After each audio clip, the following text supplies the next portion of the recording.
Hey guys, we're going to take a quick look at the new Flolight Bladelight. This is a very interesting design in LED lighting. I think it's going to influence a lot of other LED lights that are coming out. This is very, very cool. The light here uses a single linear strip of COB LEDs. So they're not like most LED panels that use an array of LEDs with tiny little diodes, and each diode has a little lens on it, and that lens controls the beam angle.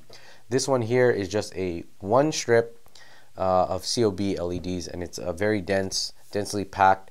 So it's almost like a monolight, but in a strip. So it's not like a an array LED panel. It's more like a monolight, which is great because you can use these barn doors effectively. Most LED panels you buy don't come with barn doors, and if they do, it's really just to clip on diffusing material, because if you use those barn doors on an array LED, you'll get multi-shadows or staggered shadows, so you're not really cutting that light and focusing that light very effectively.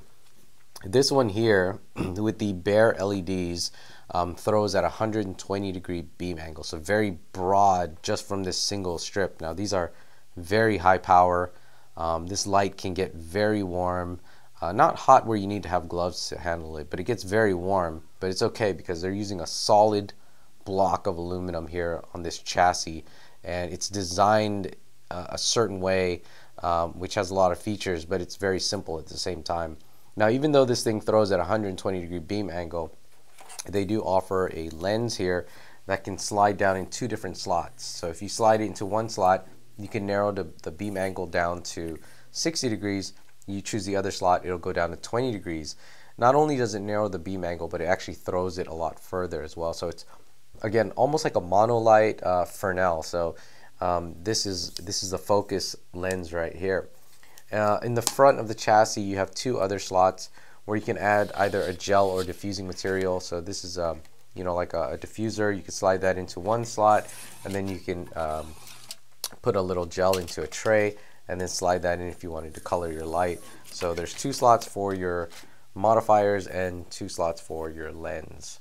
Now again, getting back to the chassis here, it's an all aluminum block, and there's nothing else in it except for this LED strip. So the good thing is that it's just one big heatsink, and it's extremely robust. You don't have to worry about any of the electronics inside here. Another thing is all of the controls are going to be external. This is the plug right here. You've got a brick, you got a long XLR 4-pin plug that goes into the light, but then you have a dimmer over here. So as you can see, I have a 36-inch mounted behind me horizontally. I can actually control that just like that. So the cool thing is, if you have this mounted up on a stand, you don't have to climb or bring the light down to change any of the settings. You can do that all remotely from here. Another benefit is that if you want to control the light via like a DMX or wireless, they say that they're just going to be adding that to these controls on the exterior. So you don't have to change your light. If you want to get the DMX or wireless controls, you just have to change this part right here, and it will work on any of the blade lights. So that's actually beneficial if you're looking to upgrade your lights later on down the line and you need that functionality. This is kind of a future-proof design. And another reason why it's aluminum here, it's a solid block of aluminum. You can remove the barn doors and you can stack these lights. So you can take a couple of panels, mount them one on top of the other. So if you wanted to have one large bank, or you can even go side to side. So if you wanted to have a long, very linear stretch, you could do that as well. So you can attach these things together, and that's why it is so robust.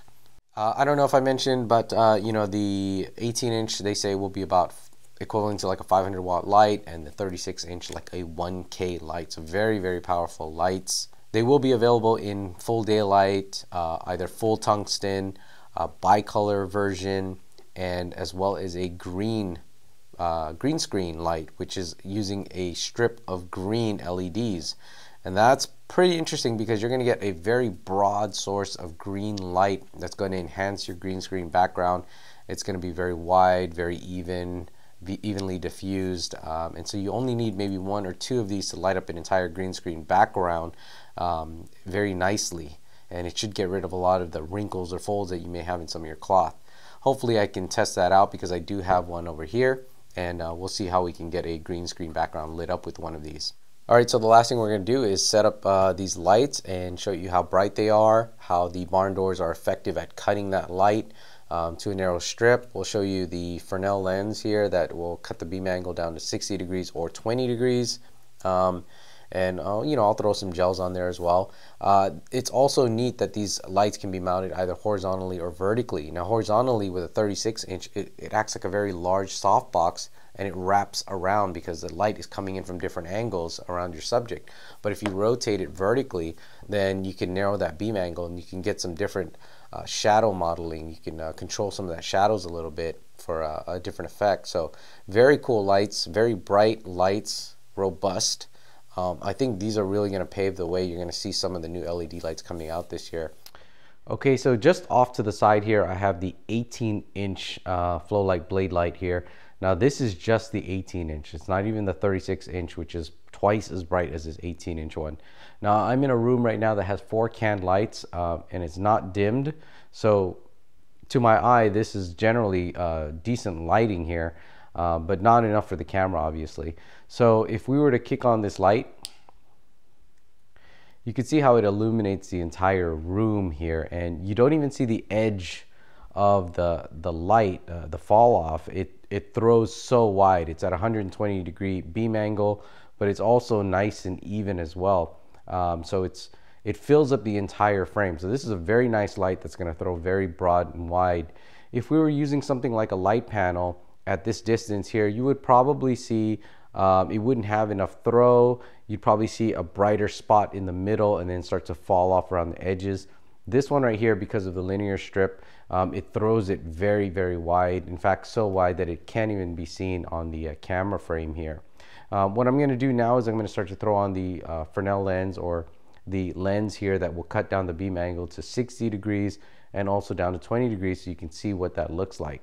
All right, so I've repositioned the light here closer to the wall just so you could see the effect, you know, better on camera. This thing throws so wide when it's bare. So we're going to add the lens right now, and we're going to cut it down. And you'll notice that we got a more narrow beam in the middle here, and that's at 20 degrees. If we add it to the other slot,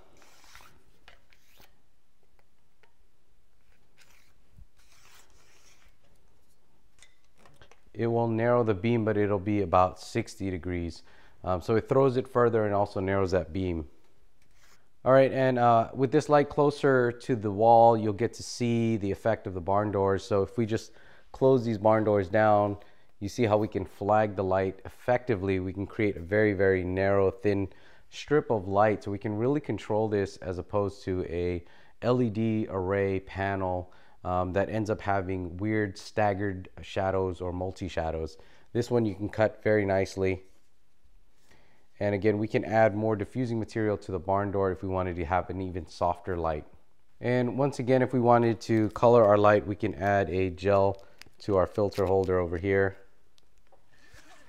And we can warm up this light with a gel. At this time, I think I'll set up the 36-inch. All right, so once again, we have the 36-inch blade light set up over here, and I have it dimmed down to probably about 10% right now.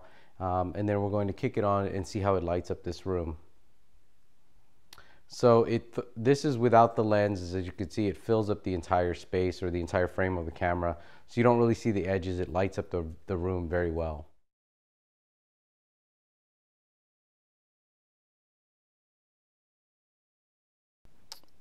All right, I know green skin is probably not the proper way to test lighting, but Yoda here is going to help us out by showing an example of what the light looks like when it's placed horizontally as well as vertically. So right now we have it in the horizontal position, which means it's throwing a wide beam of light and it's kind of wrapping around.